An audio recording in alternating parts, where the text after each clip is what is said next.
No dia a dia, você fica com aquele turbilhão de pensamentos, não consegue se concentrar, tem ansiedade, fica cansado fisicamente e até mesmo mentalmente. Isso te dá uma angústia, se for o seu caso, muito cuidado. Esses são sintomas comuns de uma síndrome. Quem fala mais sobre esse assunto, a partir de agora, é o psicólogo Matheus Almendra, especialista em psicologia hospitalar. Inclusive, ele já está aqui com a gente. Olá, Matheus. Olá, bom dia. Seja bem-vindo ao programa. Bom dia para Obrigado. você mais uma vez. Bom, esses sintomas que eu falei aqui são características de uma síndrome chamada Síndrome do Pensamento Acelerado, que foi identificada por vários pesquisadores, inclusive Augusto Cury, que a gente sabe é conhecido nacionalmente, é um pesquisador, um estudioso, psicólogo, psiquiatra, professor também. E eu queria que você explicasse um pouquinho pra gente o que é essa síndrome. Porque, assim, muitas pessoas que estão acompanhando a gente em casa se identificam com esses sintomas, mas não basta ter um sintoma desse para ter a síndrome. É preciso ter um conjunto. Fala mais pra gente sobre isso. Então, a síndrome é justamente isso que você já trouxe. É o excesso de informações que a pessoa traz. Esse excesso de informações pode ser por uma cobrança exacerbada no trabalho, as redes sociais estão aí para isso também. E as pessoas vão desenvolvendo essa síndrome a partir desses pensamentos que não é somente pensamentos acelerados, mas o acúmulo de pensamento ou pensamento em excesso. As pessoas vêm trazendo essa soma de pensamentos dentro da mente e trazendo agora também para esse contexto que nós estamos de pandemia. Estamos passando por um processo de readaptação. As pessoas estavam em casa, trabalhando de forma home office. Com isso, ela tinha a possibilidade de organizar melhor o seu tempo, tinha a possibilidade de tirar um descanso entre um trabalho e outro. E com isso, com essa readaptação, a pessoa precisou, né, tomar de volta essa postura de estar inserida na sociedade. E com isso, com as redes sociais, que é uma vantagem, né, algo muito vantajoso para a gente, no sentido de que nos traz essa possibilidade de resolver muitas questões de forma rápida. Atrelado a isso vem a questão das cobranças, né? Tanto a cobrança interna, pessoal, quanto as cobranças externas, a essa readaptação. E é um processo que vem aí trazendo, algumas pesquisas trazem, né, que muito se procura o profissional, teve um aumento de 150% de procura de profissionais de psicologia de 2020 a 2021. Então a gente percebe que as pessoas estão muito mais adoecidas, estão inseridas nesse processo de uma forma muito mais adoecida. E isso é em decorrência também desses pensamentos acelerados. Certo, muitas pessoas infelizmente se foram, perdemos muitas vidas e quem ficou, grande parte ficou com algum tipo de problema emocional, por isso é extremamente procurar um profissional. As pessoas às vezes não levam a sério, acham que é natural aquela tristeza de um momento para outro, aquele sentimento negativo.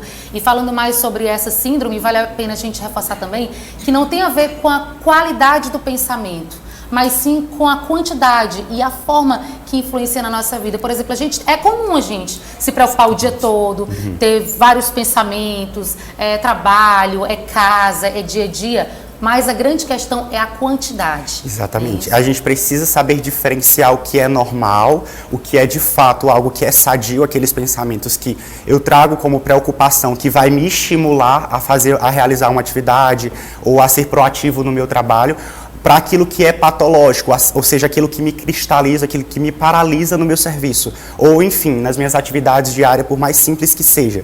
Então, assim, a gente precisa de um processo chamado autoconhecimento, que a gente já sabe na teoria, sabe que existe, muitas vezes não aplica na nossa prática, no nosso dia a dia. Esse autoconhecimento permite com que a pessoa entenda de fato o que é algo que está sendo sadio, algo que está estimulando ela a ser uma pessoa proativa, né? Voltando isso ao pensamento, a algo que não está sendo sadio, ou seja, o patológico.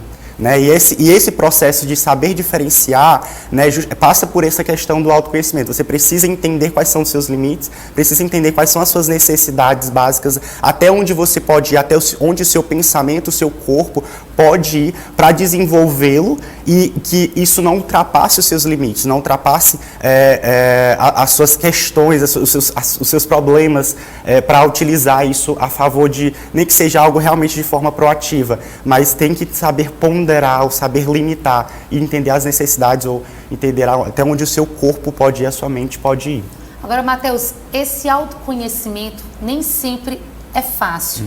Por isso que às vezes a gente precisa procurar um profissional, que no caso a pessoa ideal é um psicólogo, é um psiquiatra. Qual é a recomendação que você dá para as pessoas que estão assistindo a gente e desconfiam, porque às vezes é difícil reconhecer. Sim. Às vezes quem está perto da gente reconhece mais do que a gente mesmo, né? Exatamente. É interessante você começar a perceber primeiro os sinais do seu corpo, né? O nosso corpo, ele fala muito. A nossa mente, ela traz questões que às vezes a gente acha que não influenciam no nosso físico, até por físicas, exemplo. né? Exatamente. Físicas, Nós temos sintomas físicos que é desenvolvido através do esgotamento, né, de pensamentos ou do esgotamento de trabalho, enfim. Quais, por exemplo?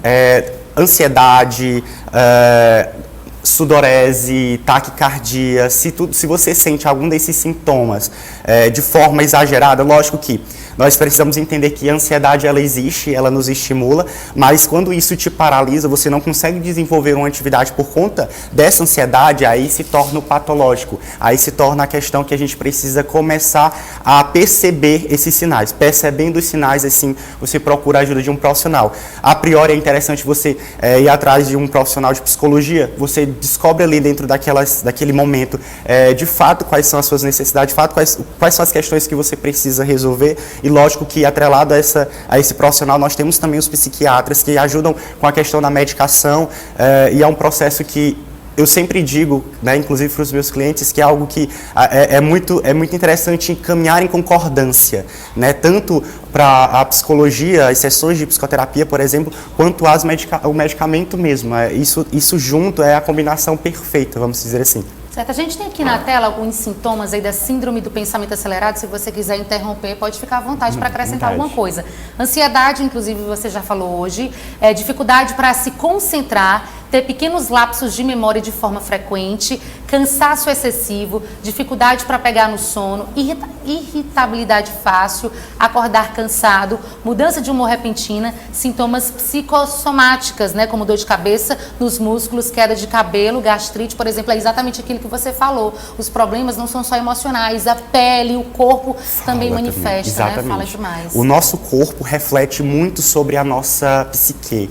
Né? Ele fala, e quando o corpo fala, quando o corpo reflete o que o nosso pensamento está trazendo, aí é uma questão, ou aí é onde a gente percebe que de fato estamos precisando de ajuda. Dentro desses sintomas a gente pode destacar também que às vezes a gente acha que não está atrelado, mas a melancolia, que é aquela tristeza profunda, também está atrelado justamente a essa ideia dos pensamentos acelerados. É tanto o pensamento que a pessoa tem,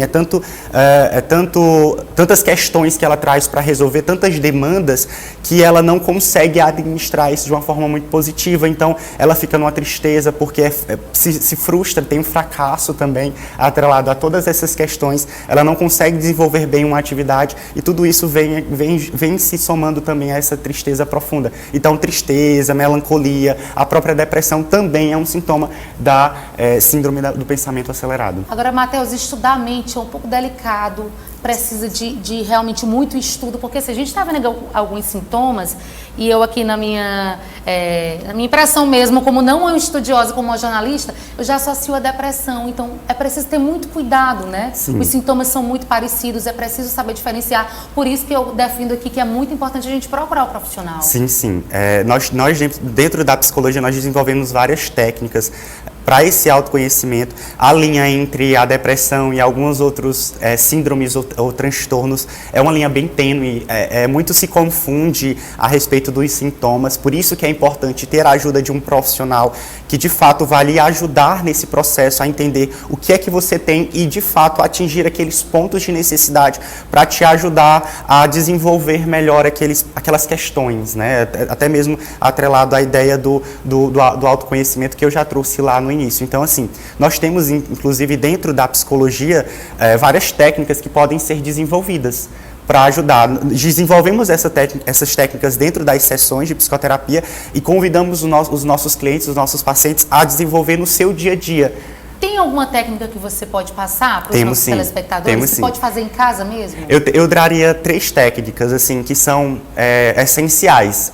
né? Nós temos a técnica do desdobrar dos pensamentos. É você falar e dar vazão aos pensamentos que você está trazendo. Você vai trazer esses pensamentos acelerados, vai vir esses pensamentos na sua mente e você vai dar vazão para eles. Ou seja, você vai colocar eles, externalizar eles, para que você consiga se sentir mais confortável a respeito daqueles pensamentos. É de fato dar essa vazão para eles, né? Outro ponto que eu poderia sugerir também é agradecer a história que você vivenciou. O que é que isso quer dizer? Não é que você vai ser grato por todas as experiências da vida, até porque tem experiências que são negativas e a gente fica incomodado. Mas é de fato agradecer o que você vivenciou para, de fato, se desfazer, se desprender daquilo como algo proprietário seu. Ou seja, muitas vezes a gente se apropria de um problema e aplica ele na nossa vida como algo que é inseparável de você. Você vai vivenciar isso pro resto da sua vida. Então você pode agradecer por aquele processo que você vivenciou como uma experiência, para você se distanciar o máximo possível dela. E uma outra técnica, assim, que não precisa obrigatoriamente ter uma habilidade profissional para desenvolver é o canto.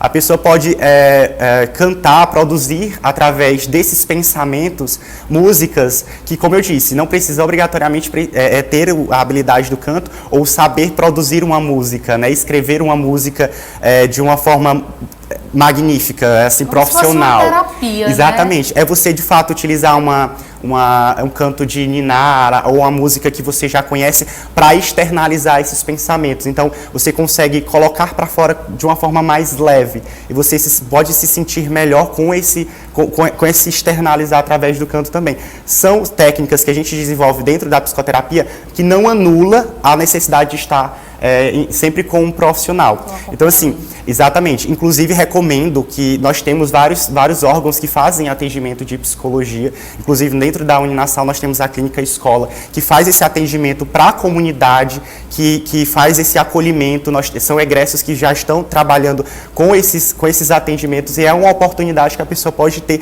para descobrir um pouco mais e entender um pouco mais sobre suas necessidades. Então, assim, são essas técnicas que são desenvolvidas dentro da terapia, mas que podem perpassar também a vida social, dentro da vida profissional da pessoa também, que ela pode levar. Só para a gente encerrar, com base na sua experiência, com base nos seus pacientes, quem são as pessoas que estão assim mais propícias a ter essa síndrome? Normalmente pessoas que estão em excesso de trabalho, pessoas que estão com a sobrecarga de cobrança externa ou cobrança muitas vezes interna. Muito se pensa a respeito de metas que a pessoa precisa alcançar. Temos os nossos estudantes que têm o Enem agora se aproximando. Essa cobrança do Enem, muito se a interna, ela quer atingir uma meta, ele quer atingir um objetivo e passa também a externa. Muito se cobra desses estudantes. Temos profissionais aí com várias outras síndromes também, por conta do excesso de trabalho, né? Ele é muito cobrado e cobrado por funções que muitas vezes não é atribuído a ele ou que ele não tem habilidade, ele precisa ser proativo sempre, né? Tem essa realidade. Temos os nossos idosos também, que muito não se é falado, mas os idosos também têm desenvolvem esses pensamentos porque estão ociosos ou porque não têm a atenção que ele precisa para se desenvolver. Carrega muitos problemas lá do passado. Carrega muitos pensamentos do passado, muitas questões do passado que não foram resolvidas. Então é um público que também é atingido por esses pensamentos e que a gente tem que dar uma visibilidade, dar um foco para eles também. Então, se vocês que estão acompanhando a gente tem algum tipo de problema, não só falando sobre essa síndrome do pensamento acelerado, mas algum outro tipo de problema emocional, problema psicológico, e não tem condição financeira para pagar uma consulta, para pagar um atendimento com um psicólogo, um especializado, pode recorrer a métodos alternativos, como você disse, a universidade, né? Isso, faculdade. Exatamente. Então, lá dentro da faculdade. Fala pra gente como que as pessoas podem procurar. Pronto. Nós temos tantos órgãos públicos que desenvolvem esses trabalhos, como temos dentro da faculdade, dentro da Uninasal, uma clínica escola que faz esse trabalho de atendimento ao público, né? Para dar assim, um norte para o público. A Uninasal fica ali na Jockey, tá? Então, assim, quem tiver interesse, percebeu algum sinal externo, algum sinal físico de sintomas, ou percebeu que o seu corpo está falando através da sua psique, ou até mesmo esses pensamentos surgiram, procura a ajuda de um profissional. Nós temos esse serviço disponível para a comunidade, que pode atender às suas necessidades e pode ajudar você a entender um pouco mais sobre esse processo e desenvolver esse processo de uma forma muito mais saudável. Então é uma dica que eu dou, de fato, perceba os sinais do seu corpo, se conheça para você entender exatamente onde você deve ir, com também a ajuda desse profissional. Ok, muito obrigada pela entrevista. Por nada, muito sucesso minha para querida. você, bom atendimento aí. Muitíssimo obrigado. Bom, nós conversamos aqui com o Matheus Almendra, especialista em psicologia hospitalar.